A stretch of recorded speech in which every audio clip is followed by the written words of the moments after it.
So we're caught up in drama. Everybody's talking. We're caught up in problems. Everybody's talking. So right now, out the gate, I've got to say that number one, Floyd is almost 40. By the time they fight, he may already be 40 now, but he will be 40 by the time they fight. And he will have been on a prolonged layoff. I don't know what that's going to do to his ring rust, as they say. Will he have the speed? Will he have all the things he needs at that point? Very much there's a good chance he will, but he's coming into the ring with one of the most hungry young lions in all of combat sports, Conor McGregor. I'm telling you, the speed that this guy exhibits and the style of movement, not just regular boxing movement, but the movement he's incorporated through his training and his camps is really impressive.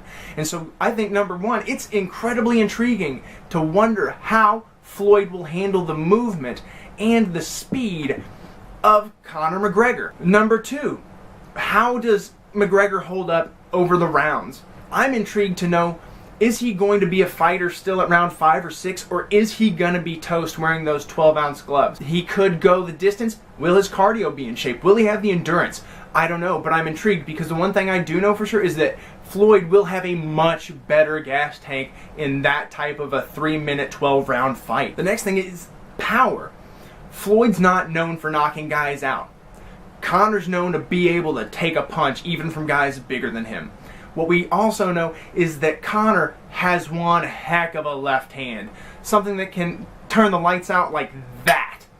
Now, the real question is, how will he be doing with those 12-ounce gloves? Because in the UFC, you're fighting with 4-ounce gloves. It's almost nothing between face and fist.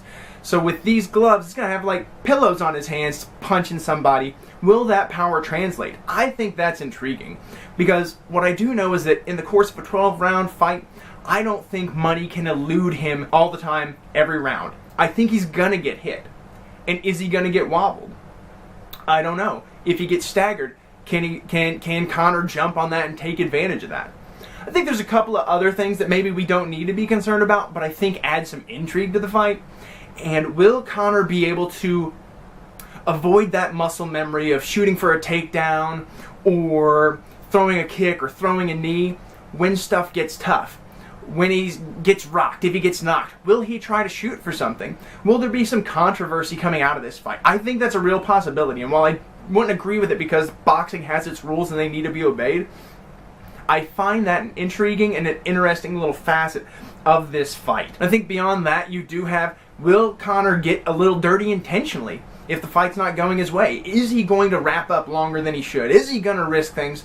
Because he doesn't really have anything to lose here. He only has things to gain. In fact, I'll go ahead and walk that back just a little bit. In this fight, I only see one real way that Conor McGregor loses any stock at all. If he gets knocked out, he does look a little bit like a joke. Even though he's getting knocked out by one of the best boxers of all times, he's getting knocked out by a guy that just normally doesn't knock people out. So I could see that. Even if he gets worn and torn and tattered and battered up and loses a bloody brawl, he will come out with his stock elevated, because if he lasts the 12 rounds, if he lasts 9 of them, he's gone that long with one of the greatest boxers in the world, in history. So his stock goes up. If he wins, his stock goes through the moon. If he loses a decision and it's a split decision, he's won. There's really only one way that works. I think the kind of mid-ground of that, the neutralizing factor for those topics, are if he were to have a boring fight, if he didn't bring the action. I think he'll have to work his pacing. He'll have to study how a 12-round fight really goes down, because he can't go out there in round 1, 2, and 3 and hope to use all his gas tank and put away Floyd and have anything left. Otherwise, it will turn into that battered and tattered and worn and torn environment that I hope he's trying to avoid. So those are my thoughts. I'm just really excited about this. I don't know how I'm going to find a way to scrounge together, who I'm going to scrounge together with to get the $100+ that they're looking for this pay-per-view. But I think the other thing that's really cool as a takeaway is that this is going to shine a spotlight hugely on boxing, and boxing has an opportunity to promote some great new fighters and put them on the card and get eyes that aren't or haven't been watching boxing in a long time on some new faces, and hopefully they can help make some more stars, because I know that boxing star power has dwindled over the years. So that's all I've really got on this. I just found it awesome and exciting, and this is again another one of those nerdy hobby passions of mine. So that's everything. That's all I got for you guys. Let me know in the comments below if you're as excited about this, if you want to see this. Come on, tell me now. Is it going to be Floyd? Is it going to be Conor? Somebody let me know down below. And if you were a bet man, who are you betting for? Alright, Manic Merk, out.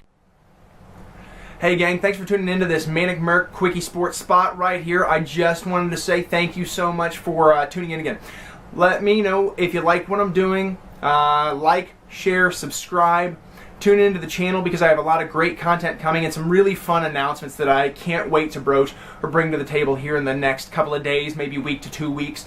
I don't know. We'll see where that all pans and plots out. But thank you so much. I'll check in with you guys next time.